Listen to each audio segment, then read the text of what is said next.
tema kita memang menarik ya, yaitu tentang kematian. Disebut menarik karena sebetulnya semua orang pasti akan mengalami kematian, bahkan semua makhluk. Kemudian juga kita sudah melihat kematian, mungkin kematian dari keluarga kita, kematian teman kita, kematian binatang kesayangan kita. Tapi kadang-kadang kita kalau ditanya tentang kematian ya bingung juga ya. Apalagi kalau ditanya siap mati, wah ini dia. Belum siap. Tapi kalau ada orang yang meninggal, nangisnya luar biasa, kenceng banget. Ya, mungkin pasangan hidupnya meninggal, orang tuanya meninggal, dan lain sebagainya. Wah, nangisnya kenceng. Tapi kalau ditanya mau ikut, juga nggak ada yang mau ikut juga. Jadi, kematian ini memang misteri ya. Dan kalau tadi dikatakan oleh Pak Po, ada kutipan dari Sang Buddha, yaitu Jiwitang Aniatang, Maranang Niatang. Jadi hidup ini tidak pasti, kematian itu pasti. Pada kalimat yang kedua itu diulang dua kali. Jadi jiwitang aniatang, maranang niatang, maranang niatang. Diulang dua kali. Nah, kenapa demikian? Karena hidup ini tidak pasti. Saat ini kita hidup. Tapi sampai kapan kita hidup, kita tidak pernah tahu. Mungkin nanti malam kita masih hidup, mungkin juga tidak hidup. Mungkin besok kita masih hidup, mungkin juga tidak hidup. Mungkin mesti setahun lagi, 2 tahun lagi, tetapi yang jelas hidup tidak pasti. Kematian itu yang pasti. Nah, saudara-saudara, kemudian kalau kematian itu pasti, kadang-kadang kita juga takut malah tapi dengan kematian. Aku itu ya mau mati ya, tapi gimana ya? Apa persiapannya ya? Nah, sehingga tema kita ini kan kematian itu kalau di dalam bahasa yang lebih lengkap, kematian itu apakah akhir dari suatu perjalanan? Bahasa tema kita adalah kematian akhir perjalanan hidupkah? Ya, supaya pendek. Tapi kalau mau panjang sebetulnya apakah kematian itu akhir dari suatu perjalanan kehidupan? Karena ada beberapa orang mengibaratkan kehidupan kita ini seperti kita naik kereta atau naik bis. Kalau katakanlah naik kereta ya, jadi kita misalnya dari kota mungkin Jakarta atau mana ada stasiun, mungkin naik dari stasiun Gambir misalnya. Kemudian dia naik. Pada waktu naik di kereta, gerbong kita itu tidak kosong, kita bukan penumpang yang pertama. Tetapi kita adalah penumpang yang kesekian. Jadi, begitu naik, di gerbong kita ini ada yang sudah duduk di situ, ada juga tempat duduk yang masih kosong, kemudian kita naik, kita mencari tempat yang kosong. Nah, kemudian kita duduk di situ. Lalu kita melihat mereka di sana, ada yang membaca, ada yang ngobrol, ada yang mungkin makan cemilan, ada yang mendengarkan musik, dan lain sebagainya. Banyak sekali kegiatannya. Kemudian setelah stasiun Gambir itu kita naik, waktunya sudah menunjukkan waktu keberangkatan kereta, kemudian kereta ini berjalan. Kita misalnya mau menuju ke Blitar. Nah, kemudian perjalanan kereta dimulai, di beberapa stasiun berhenti. Nah, ketika di beberapa stasiun berhenti, ada beberapa yang dari gerbong saya ini atau beberapa gerbong kita ini turun. Tetapi juga ada yang naik juga. Lalu menduduki kursi-kursi yang kosong. Setelah waktunya tiba untuk berangkat, oke, berangkat lagi. Sampai ke stasiun yang selanjutnya, prosesnya berulang lagi. Ada yang turun, ada yang naik ketika kereta sudah berhenti. Demikian seterusnya sampai akhirnya di Blitar. Sampai Blitar juga sama. Ada sebagian yang turun, ada sebagian yang naik. Tetapi karena saya mau turun di stasiun Belingi, saya masih tetap duduk di atas kereta. Nah, sampai di Belingi, saya turun. Tetapi yang lain di kereta ada yang turun juga, mungkin karena tujuannya sama dengan Belingi, tapi juga ada yang naik baru. Dan kemudian kereta ini melanjut perjalanannya ke kota-kota yang selanjutnya. Nah, saudara-saudara, ini adalah kisah perjalanan. Perjalanan saya dari Jakarta, stasiun Gambir, sampai ke stasiun Belingi. Saya naik dari Gambir dan turun di Belingi. Tapi keretanya ini jalan terus. Demikian pula di dalam kehidupan kita. Kalau saya naik dari stasiun Gambir, itu diibaratkan saya ini terlahir di satu titik tertentu, di kota tertentu, di masa tertentu. Ketika saya lahir, tadi ketika saya naik kereta, sudah ada orang yang duduk di situ. Ketika saya lahir, sudah ada orang-orang yang terlahir lebih duluan. Yaitu jelas orang tua saya, kakak saya, tetangga, guru, dan lain sebagainya. Kemudian dalam proses perjalanan, saya berangkat dari stasiun Gambir. Lalu ada yang naik baru di stasiun berikutnya. Nah, ini adalah orang-orang yang lahir setelah kelahiran saya. Ya, naik mereka semua sepertinya Pak Po, Pak Yani ini termasuk orang yang lahir setelah kelahiran saya. Ya, nah ini naik mereka di kereta yang sama. Tetapi jangan lupa, di kereta yang tadi duduk berbarengan dengan saya atau yang lebih awal itu juga ada yang turun. Itu mungkin ayah saya, mungkin ada beberapa guru-guru saya yang sudah meninggal lebih awal dan sebagainya. Kemudian kita jalan terus. Nah, dalam proses perjalanan ya tadi, ada yang lahir, kemudian ada yang meninggal. Setiap stasiun itu adalah proses kelahiran dan ada yang meninggal. Nah, sampai di Wulingi saya turun. Itu kalau kereta. Sekarang perjalanan kehidupan saya belum sampai Belingi. Sehingga saya masih hidup. Sehingga kalau tadi ditanya oleh Pak Po, bagaimana ya? Kok bisa apa itu cerah lah, apalah. Ya karena saya masih hidup. Saya masih berada di atas kereta. Nanti kalau sudah saya turun dari kereta, alias kematian itu sudah datang, ya sudah nggak ada cerah-cerahnya lagi. Mukanya sudah pucat lah, sudah siap dikremasi lah, sudah tinggal jadi debu lah. Karena saya sudah turun. Ya, jadi itu akan terjadi itu pasti. Jibing marak nang niatan, kematian pasti datang. Sampai kapan saya tidak tahu. Umur saya sekarang sudah 60 lebih, tapi sampai kapan? Apakah 60 tahun lagi? Ya tidak mungkin lah. Tetapi itu pasti datang. Apakah 10 tahun lagi, 20 tahun lagi, saya tidak pernah tahu itu. Nah, tapi satu ketika saya pasti harus turun dari kereta ini. Kereta kehidupan. Nah, karena itu tema kita adalah kematian ini apakah akhir dari perjalanan hidup. Jadi setelah saya turun dari kereta, apakah saya berhenti di stasiun itu?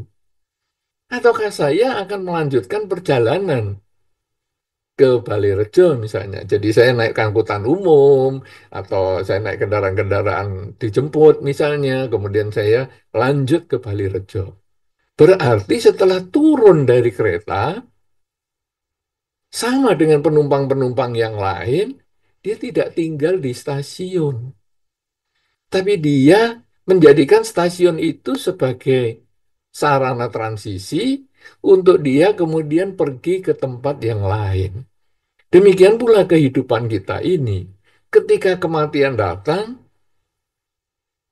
ada yang menjadi akhir dari perjalanan karena sudah nyampe tempat, tetapi ada yang harus melanjutkan perjalanan-perjalanannya ke tempat lain. Misalnya kalau saya tadi ya dari stasiun Belingi menuju ke Balirejo, ya harus naik kendaraan umum dulu. Naik kendaraan yang berbeda.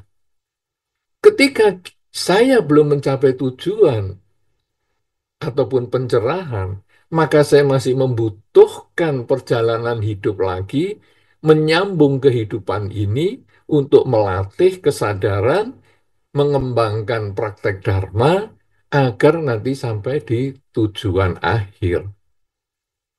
Tapi bagi mereka yang sudah menyelesaikan tujuannya, maka perhentian di stasiun itu menjadi perhentian yang terakhir.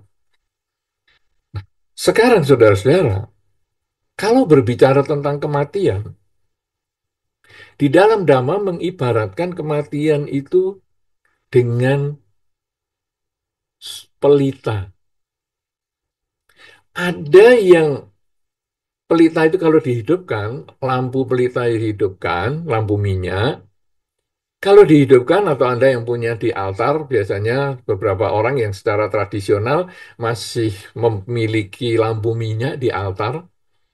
Ya, saya katakan secara tradisional karena sekarang sebetulnya secara modern agak berbahaya. Resiko kebakarannya cukup tinggi sehingga lampunya biasanya diganti elektrik semua. Bahkan lilinnya pun sekarang lilin elektrik. Sudah bukan lilin asli lagi supaya kalau jatuh atau kelupaan dimatikan tidak membahayakan rumah.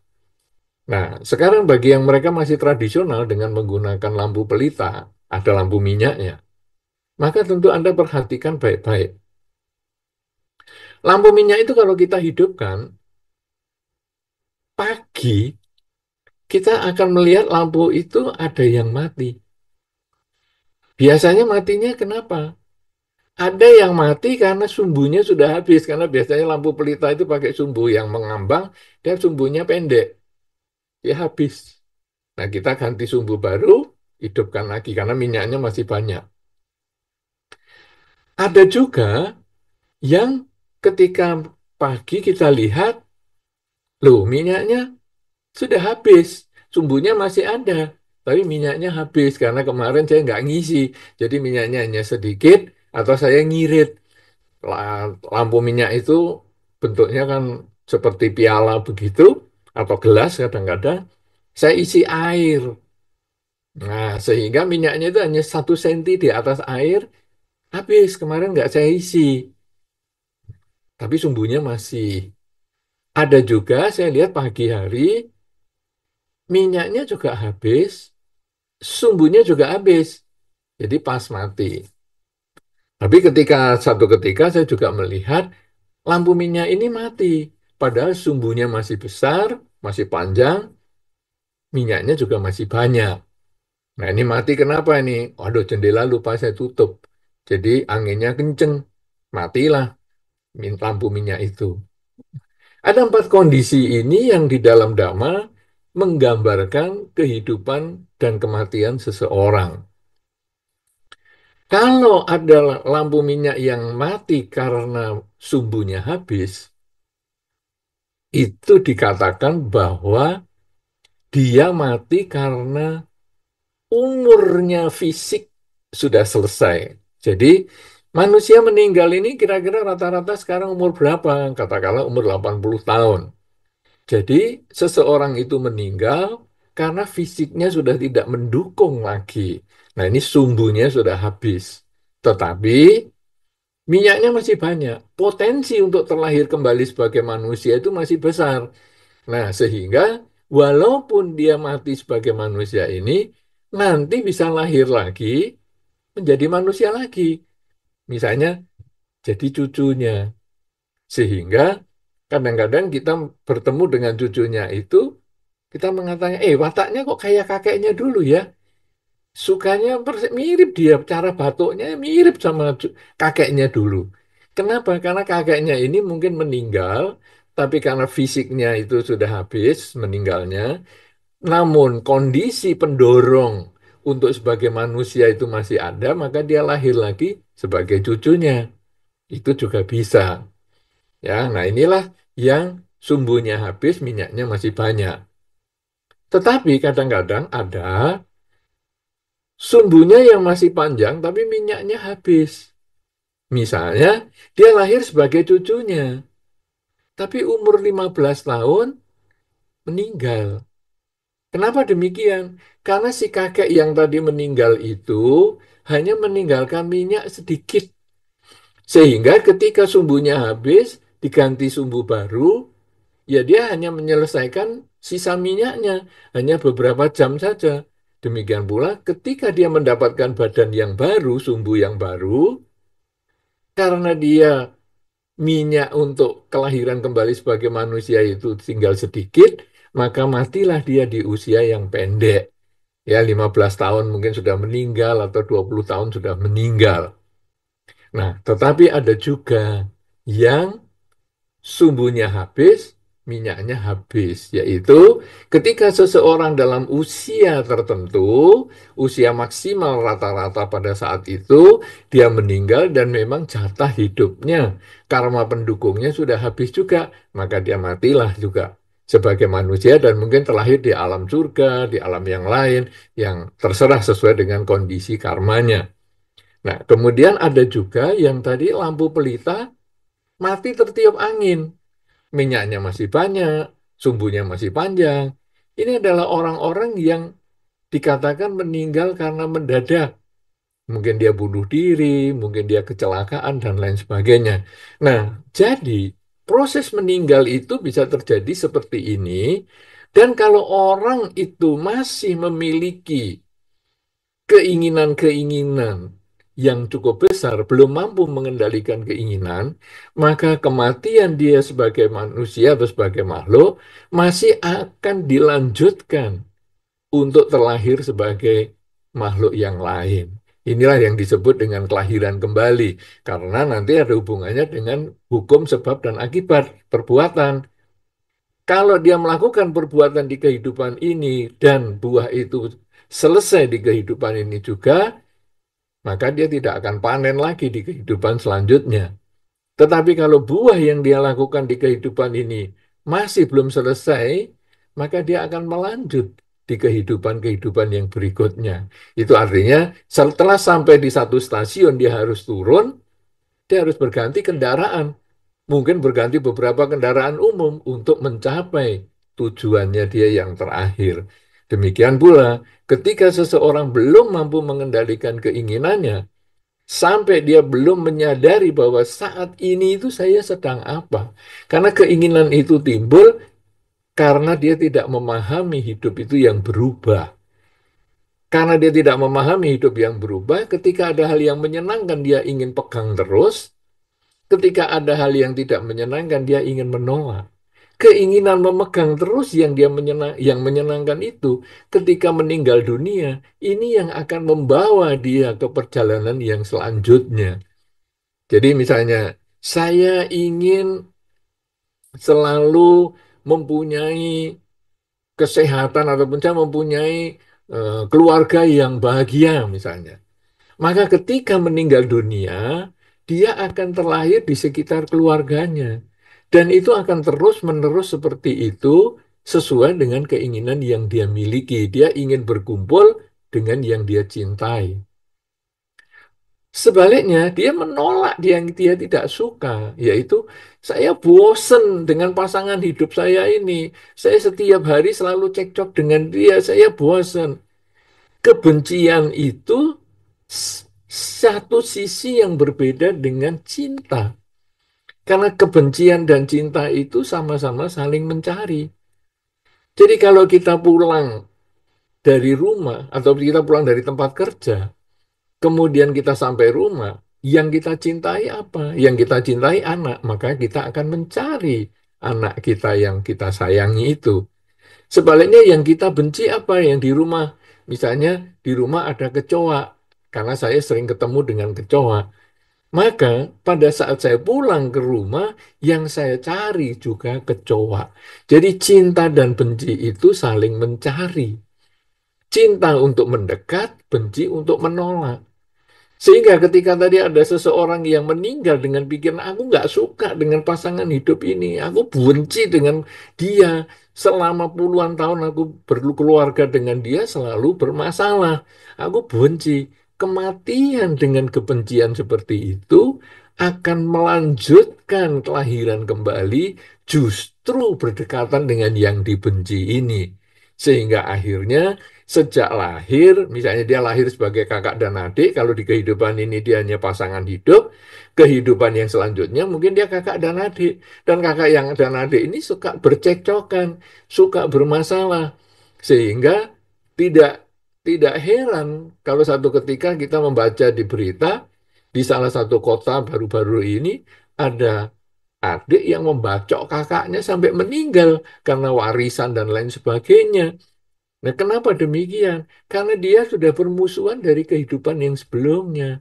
Sebaliknya, ketika tadi karena berdekatan dan ingin selalu berkumpul dengan keluarga misalnya, maka dia akan lahir lagi menjadi satu keluarga yang baru, anggota keluarga yang baru, dan hubungannya dekat, selalu membahagiakan, menimbulkan kegembiraan setiap kali berkumpul, dan lain sebagainya. Nah, inilah mereka-mereka yang masih belum bisa menghentikan kelahiran kembali, sehingga kalau kematian itu akhir perjalanan hidup, dia masih akan berlanjut.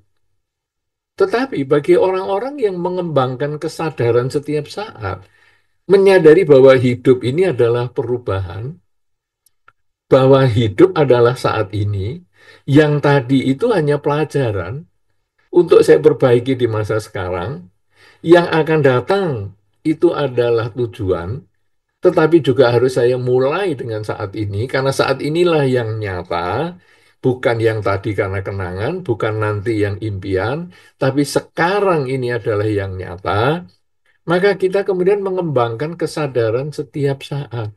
Saat ini saya sedang apa? Sedang duduk. Saat ini saya sedang apa? Berjalan. Saat ini saya sedang apa? Berbaring. Saat ini saya sedang apa? Berbicara. Saat ini saya sedang apa? Mendengar. Kemudian saat ini saya sedang apa? Merasakan senang, merasakan tidak senang, dan seterusnya. Sehingga pada saat kematian itu nanti datang, orang ini kemudian lalu menyadari saat ini saya sedang apa? Saat ini saya sedang dalam kondisi berbaring dan akan mengakhiri kehidupan ini, akan mengakhiri perjalanan kehidupan ini. Saya akan berpisah dengan yang saya cintai. Saya juga akan meninggalkan mereka-mereka yang tidak saya sukai. Jadi cinta dan benci akhirnya kita menyadari semua itu hanya karena permainan pikiran. Cinta adalah karena keinginan saya tercapai dengan dia, sebaliknya kebencian adalah karena keinginan saya yang tidak tercapai. Kalau demikian, semua itu hanya karena keinginan.